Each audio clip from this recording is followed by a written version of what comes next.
Hi, everybody. Good evening. Welcome to the broadcast. It's Thursday, July 25th, 2019. Some of you might be wondering why we're going back over old broadcasts, and that is in part because there is some audio that we wanted to improve from our early days of reporting podcasts. But also, we're going to redo these from time to time because it's nice to reinsert into the lineup some really important and seminal works or subjects. Tonight's broadcast, tonight's book review is, in my opinion, and some of you have heard me say this many times, is one of the most important topics that we can possibly cover. The book, The Drama of the Gifted Child by Alice Miller, in my opinion, from all that I've read, is the most important book on child development and the parent-child relationship that I've ever read. And why I say that with a great deal of confidence and emphasis is because it's not just me that says that. Many, many therapists working with children of any age will talk about this book in the same ways. It was it was groundbreaking, but even today, for some people, it seems to be still a cutting edge idea to think about the impact that we parents have on our children. So, with that preface, let me get right into it. Years ago, I thought about this when I thought about talking about or teaching about the drama of the gifted child, specifically assigning people to give it. I was really reluctant, principally because a lot of parents had a really adverse reaction to it because it brought up for them a lot of guilt and a lot of shame. It triggered a lot of them for that because I think for a lot of us, when we read this, we go to a place of thinking about ourselves as the parents. First of all, we don't go to a place of thinking of ourselves as children.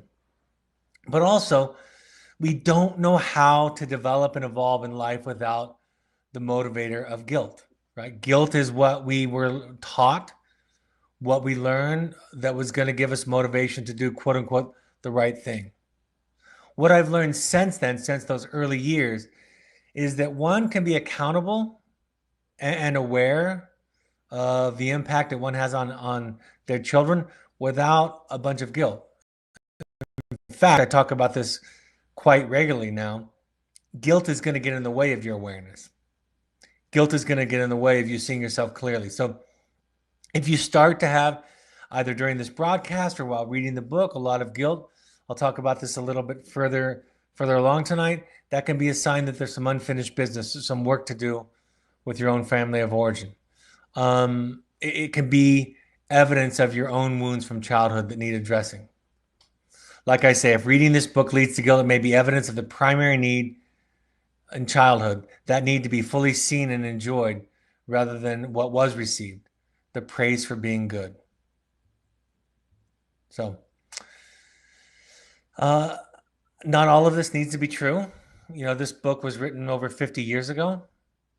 So it's okay for us to realize that there might be advances, but it still is important. You know, a lot of things. I think about sometimes the criticism that some pioneers get in the field. You know, I think about Freud and the criticisms that Freud gets, for example. I think about Alice Miller and her books and about the criticism that's lobbied at her sometimes. And my thought is that's like criticizing the Wright brothers because they didn't have air conditioning and Wi-Fi on the first flight. Of course, there are going to be advancements in our work and our understanding of psychology, of relationships of the family. But that doesn't mean that some of these early ideas don't have a lot of a really, really important truth to them. The examples, I think, can be very severe. You know, I thought about this, in fact, when I was writing my second book. There's this part in there where I talk about how when a therapist reflects back or interprets something that you're not ready to hear, that your experience of that as a client is that doesn't really fit. Or the therapist, more accurately, the therapist doesn't get me. Not that it just doesn't fit, but that the therapist doesn't understand me. Unfortunately, that's the exact same experience when the therapist doesn't understand you. So we're not always clear about, am I just not ready to hear it, or does the therapist not understand me? But what I will say about this book is this, is let it marinate. You know, listen to this podcast. I invite all of you to read the book. I invite everybody virtually to read the book, even our clients and students sometimes, and then let it marinate. See what comes up for you. I remember one of my first professors early in my training handed me this book many years ago. And I remember being 20 pages in or so and realizing, oh my gosh, there's a lot of energy beneath the surface that I have no awareness of. And I'm aware that it's a profound amount of unconscious motivation and experience and fuel for living my life today. And I don't know what it is, but I know that it's big. And then, of course, I read this book 4 or 5, 6 times since then. I've done this podcast many times since then. And each time I read it, I'm shocked by the depth of Dr. Miller's insight. Like I said, consider accountability without guilt. Understanding that your own sense of contingent love, meaning that you're only good, you're only loved if you're good, excuse me, is a part of the problem, right? It's a part of the way that we were raised. We were reinforced with affection and attention when we were quote unquote good. And by the way, good was a very broad and vague definition of who we were. Sometimes it merely included that we didn't tax or stress our parents too much, that we demonstrated very little need. And so when we grow up being reinforced for having few needs, for being good, for doing the right thing, we're more inclined, more likely to respond to ideas that challenge us about the mistakes that we've made with guilt and shame. I love this quote from the book. Many people struggle all of their lives from this oppressive feeling of guilt, the sense of not having lived up to their parents' expectations. This feeling is stronger than any intellectual insight they might have. That is not a child's task or duty to satisfy his parents' needs. No argument can overcome these guilt feelings, for they have their beginning in life's earliest period. And from that, they drive their intensity and obduracy, which means intractable or hardened. They can be resolved only slowly with the help of revealing therapy. And I think that idea is true for so many of us. We battle with guilt, feeling bad so often, and no amount of rational discussion can easily take us out of that. And it's only through a significant amount of deep work that we're able to peel back some of those layers, some of the ways that we were raised. If it's overwhelming to you, don't read it. But if you decide to read the book, try to read it from the perspective of being a child. It's got some pretty complex language and theory, so it's not a quick read, even though it's only just over 100 pages. It's not going to be something that you're going to breeze through, reading a few pages at a time. Having to reread a page over again is very common. Dr. Miller's contribution to our awareness of child abuse and what we can learn about it in our own parenting. Giving your child the gift of letting them feel anything towards you without having to take care of you. An understood, an underreported, an underacknowledged dynamic in the parent-child relationship is the implicit request or task, implied responsibility for a child to take care of the parent. Now, parents would never experience it that way without a lot of therapy. They would experience it, what children call taking care of you, the parent experiences as love and concern for my child. But what that means is that a child's feelings, dissatisfaction, especially when those feelings or dissatisfaction are directed towards us, are going to be a threat, right? It's not going to be okay for us. That a child, in essence, has to feel and be a certain way for us to be okay. And think about those of us, and for the most case, those of you watching the broadcast live, and many of you listening to it on the podcast will have this experience of raising a child with mental health or addiction issues. When you have a child with those kinds of issues, this dynamic is amplified. right? We say to our children who are struggling, how can I be happy when you're struggling? You know, that thing I talk about all the time. You're only happy as your least happy child. The adage that goes largely unchallenged. So a child doesn't only experience the angst, the sadness, the difficulty, the frustration of their own mental health issues, but they also, on top of that, are unconsciously asked to carry around the parents' feelings of hurt, sadness, and disappointment. I think of this work as an invitation to do your work, your deeper work. What's the work that you have to do that you don't know about?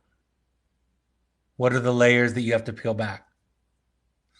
I think most important takeaway from this book is to not try to be a good parent, but rather try to be a whole parent. If you need to be a good parent, then your child is going to be asked unconsciously, unwittingly, to compromise feelings, thoughts, parts of themselves in the service of you feeling good. Their struggles are going to be a threat. Their failures are going to be a threat. Their uncomfortable feelings are going to be a threat. So when we learn to be whole, we welcome more capably all of our children, all of their experiences. You know, watch this webinar, listen to this podcast with an eye toward what fits for you. What can be something you can think about it or chew about, and what doesn't fit for you. Let's talk about guilt, because that's a huge piece of what she's talking about. Guilt was used to control us growing up. And so we become tempted to use it for the same purpose, right? That's what we know. In fact, even the people that I deal with for a long period of time believe that guilt is a perfectly valid way to motivate children. A lot of people feel that way. It takes a lot of significant work to understand that there are motivations, there's energy, there's ways to be motivated toward kind of a moral high ground without guilt. Love, for example, compassion, empathy, understanding. When guilt overwhelms us, we develop symptoms, neuroses, and may even rebel against it without regard for anything else. In other words, when it becomes too difficult, sometimes we abandon all reason and violate social and moral norms just because the pressure is too great. A lot of times, this doesn't happen as much as it did early on, and I think somehow, I don't even know how, I've changed the way that I teach, but parents in the early days used to talk about, when I was teaching and talking in my early broadcast, feeling a lot of blame. And I was shocked by that, surprised by that, because that wasn't my intent. In fact, it was the opposite of my intent.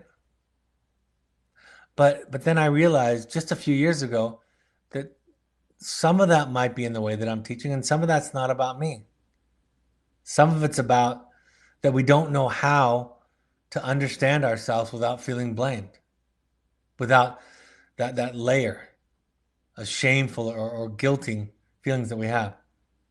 Blame cuts both ways, meaning that if you're to blame for all of your child's problems, then your parents are to blame for your problems, right? It doesn't work just one way. But many parents over the years have seen it and described it that way, right? I feel horrible for what I've done to my child, the problems I've caused in my child, and yet I don't hold my parents accountable for my faults, for my flaws, for my wounds.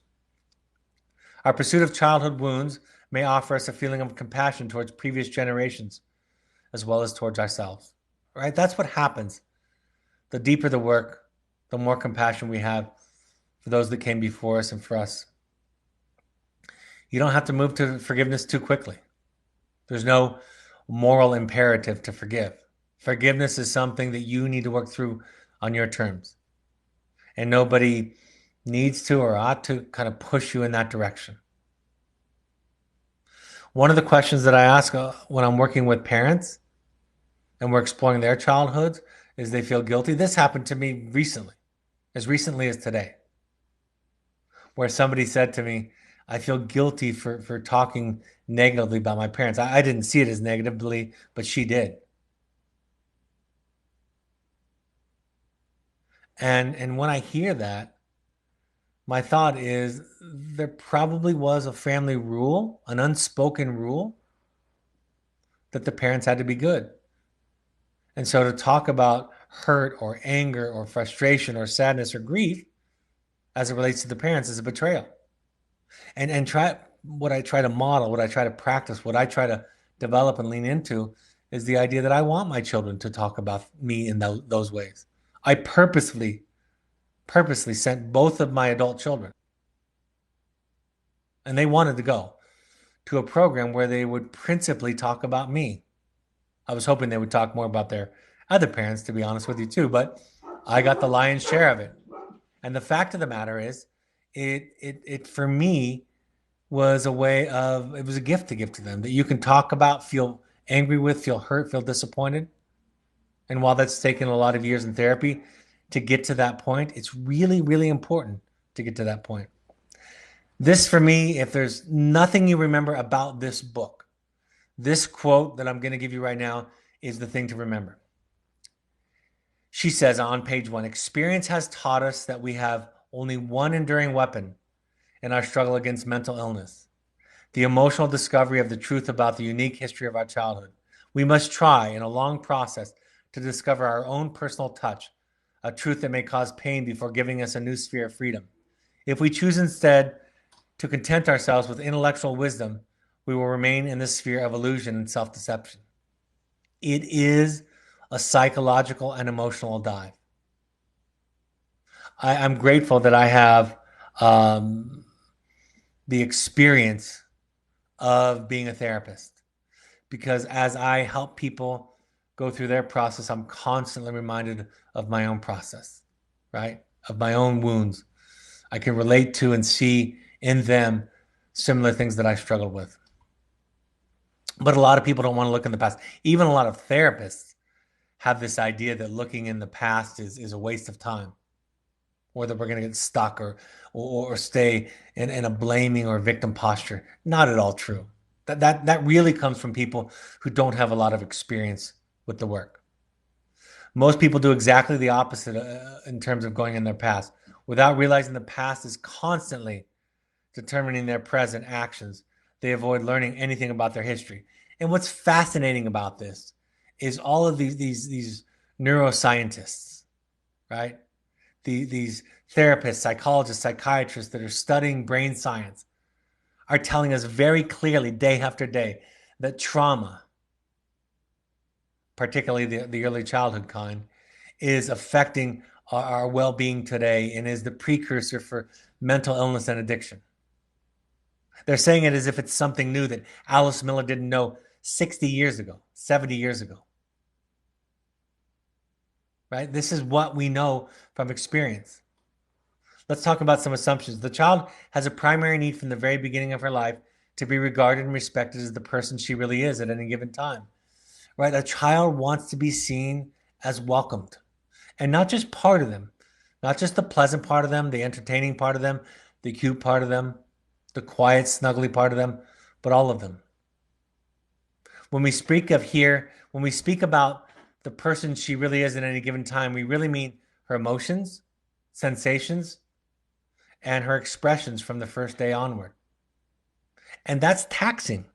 It's almost an impossible ask. And that's why it's important for us to give space for our children to talk about and explore as they grow up the ways in which we failed them, the ways in which we humanly, commonly came up short. In an atmosphere of respect and tolerance for her feelings, the child in the phase of separation will be able to give up symbiosis with the mother and accomplish the steps toward individuation and autonomy. It's critical. It's critical that the son finds separation, that the child finds separation. If they are to furnish these prerequisites for the healthy development of their child, parents themselves ought to have grown up in such an atmosphere. If they did, they'll be able to assure the child of the protection and well-being she needs to develop trust. Now, when we don't have those kinds of childhood, and many of us don't, that's where we develop a learned capacity for attachment. We heal and look at our wounds. Parents who did not experience this climate as children are themselves deprived throughout their lives, and they will continue to look for what their own parents could not give them at the appropriate time, the presence of a person who is completely aware of them and takes them seriously. This is starting to get profound because we will look for in our children what we didn't get from our parents, which is unconditional love. Can you imagine that? We're looking for in our children the affection, the attention, the acceptance, the unconditional love that we did not receive from our parents. The search, she says, of course, can never be fully succeed since it relates to the situation that belongs irrevocably in the past, namely, right after the time of birth in early childhood. It's profound. We try to fix something that cannot be fixed. It can only be healed and worked through, be made aware. A person with this unsatisfied and unconscious need will nevertheless be compelled to attempt its gratification through substitute means as long as she ignores her repressed life history. So in other words, the more we're unaware of these dynamics, the more we're going to look for others to meet it, the more we're going to seek to get it, instead of grieve what was lost, what was missing. And the substitute for the gratification might be one's own children. The newborn baby or small child is completely dependent on his parents. Since their caring is essential for his existence, he does all he can do to avoid losing them. Right? That's the threat of being who you are for all of us.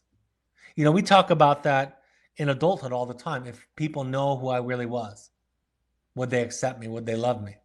Why do I fear to show up as my authentic self, to tell the truth? I'll tell you this. I'll give you the most simple example in the world. When I'm teaching a class of a large class, typically a newer class, and I ask people to raise their hand to make comments or questions, you know what happens? Nothing. Very little. And you can hearken back to your own childhood of sitting in class about how scary that was to raise your hand and to not know, to risk being a fool. The risk is, of course, that from the first day onward, the child will muster all of the resources possible towards the end of being accepted. Like a small plant, she says, that turns to the sun in order to survive. What is missing above all is the framework within which the child could experience his feelings and emotions. Instead, he develops something the mother needs. And although this certainly saves his life by securing the mother or father's love at the time, it may nevertheless prevent him throughout his life from being himself. I'm going to read that quote again. What is missing above all is the framework within which the child could experience his feelings and emotions. Instead, he develops something the mother needs. And although this certainly saves his life at the time, it may nevertheless prevent him throughout his life from being himself. That's what's at stake for all of us. To a greater or lesser extent, that's what's at stake as we developed what our parents needed to ensure our belonging, safety, and survival in the world. Whether it was asked of us overtly or not, and in many cases it was never overt, which does ensure our safety, but prevents us for the rest of our lives from being ourselves. The parents have found in their child's false self the confirmation they were looking for, a substitute for their own missing security. That's it, right? They shape their children up in such a way to give them something they never got from their parents. You know, when parents, I want to say this as clearly as I can. Your child's love and affection and admiration, or lack thereof, there's virtually no correlation, zero, of their love, affection, or lack thereof towards you and their mental health. No correlation whatsoever. And a lot of parents will talk about it, especially early on in the process, about what happens for many, which is during adolescence, the children pull away.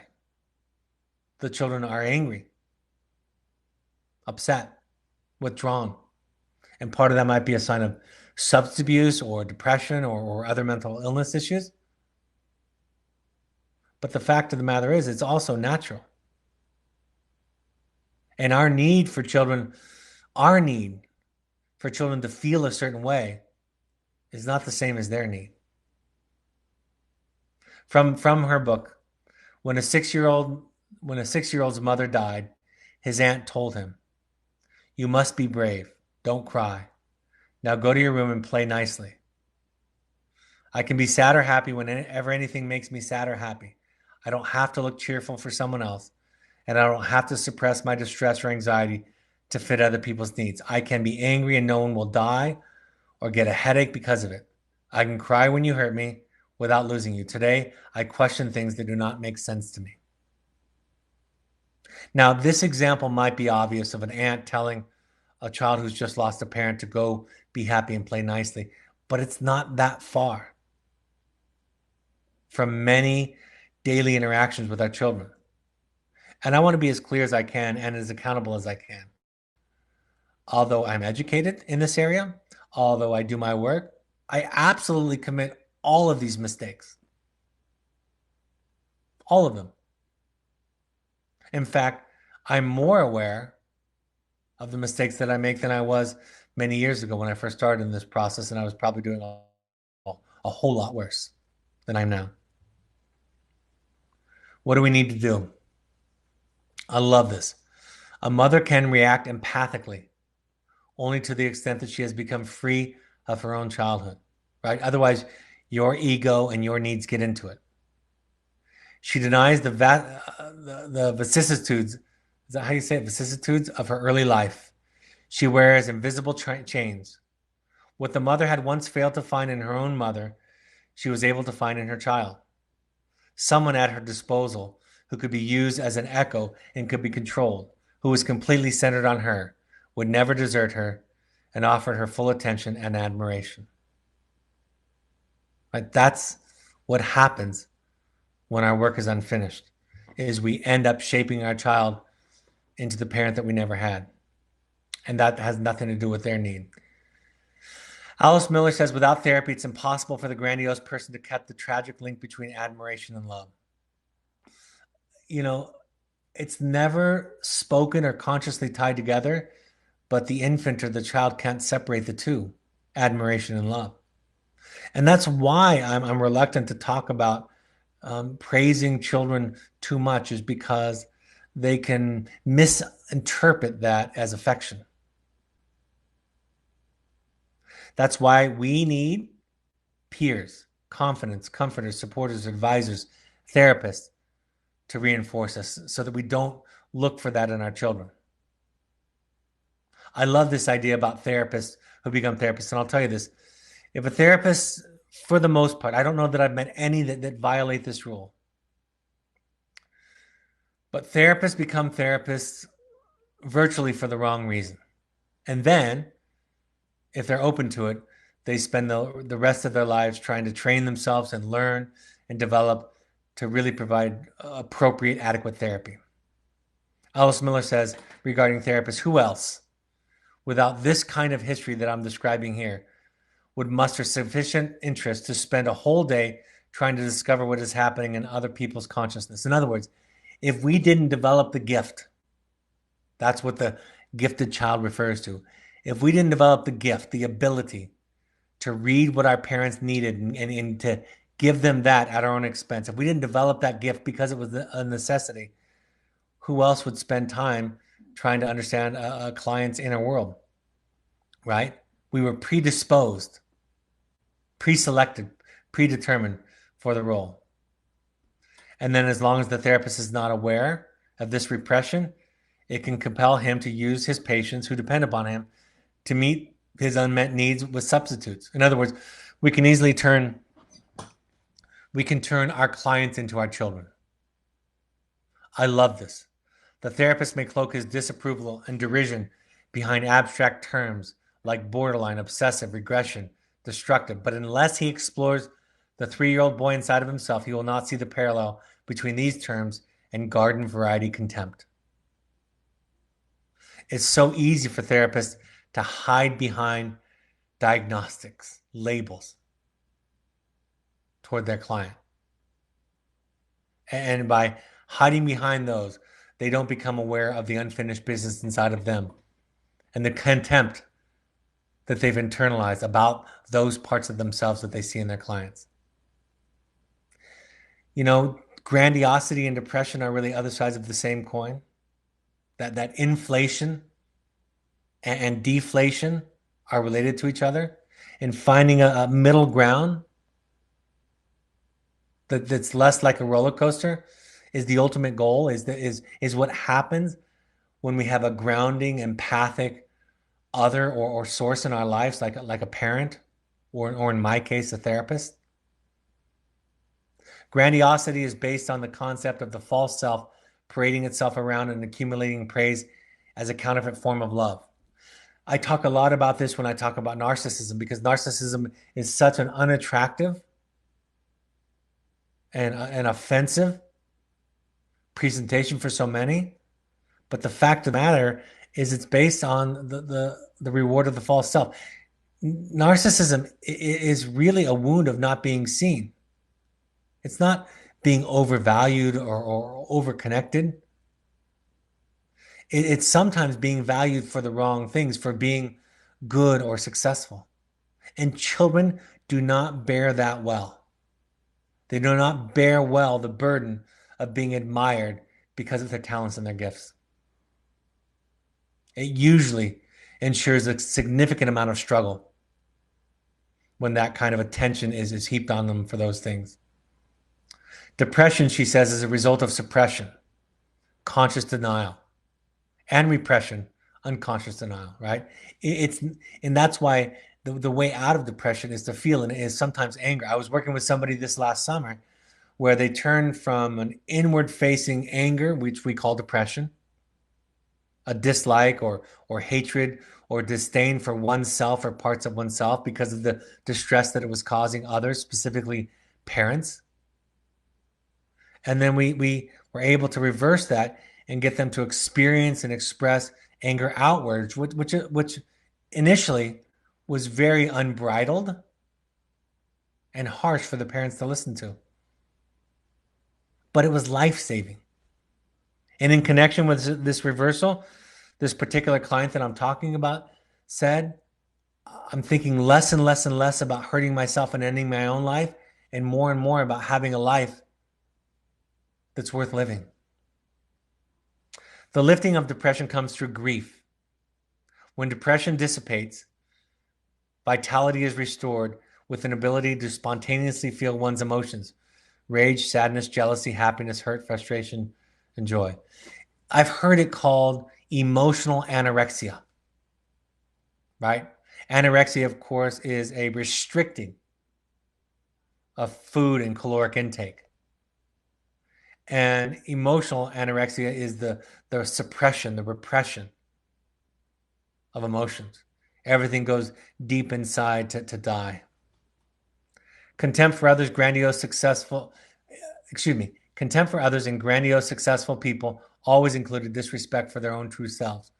Our disdain for the grandiose or narcissistic person has its roots, unfortunately, in some of our own work. Self-esteem is based on the authenticity of one's own feelings and not on the possession of certain qualities, right? That's the opposite. That's why praise is less important than validation, listening, and understanding, and connection. Alice Miller says, it is precisely the oversensitivity, shame, and self-reproach that form a continuous thread in children's lives, unless they learn to understand to what these feelings actually relate. The more unrealistic such feelings are, the less they fit present reality. The more clearly they show that they are concerned with unremembered situations from the past that are still yet to be discovered.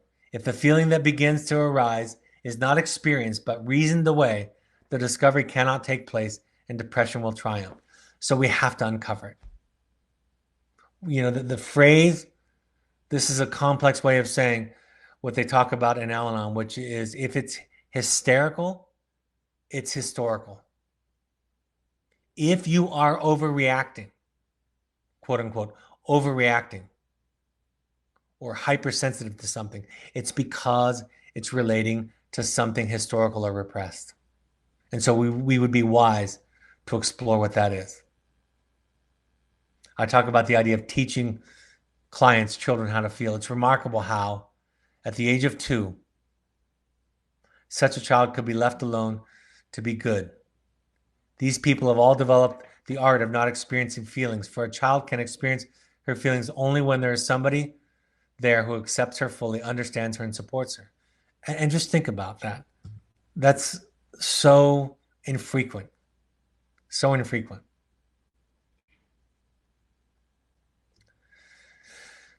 Children become who we need them to be, whether we say it or not. However paradoxical this may seem, a child is at the mother's disposal. The mother can feel herself the center of attention for the child's eyes to follow her everywhere. A child cannot run away from her as her own mother once did. A child can be brought up so that it becomes what she wants it to be. Harsh words, but again, beginning to explore and uncover dynamics of trauma as they're passed down from generation to generation. The subtitle of Alice Miller's book, The Drama of the Gifted Child, is The Search for the Real Self, or some people call the true self. We have to mourn. We have to mourn that which was lost, that which was sacrificed for the benefit of our parents' sense of serenity, well-being, happiness. And when we do this work, she says, this is not a homecoming because it's never before existed. It's the creation of a home. As I've worked with my therapist for the past 20 years, and the wonderful, sublime experiences I've had, as I've sat in the room with somebody who was absolutely empathic toward me, I found something I've never experienced that I've been searching for all my life. And that's what she's talking about.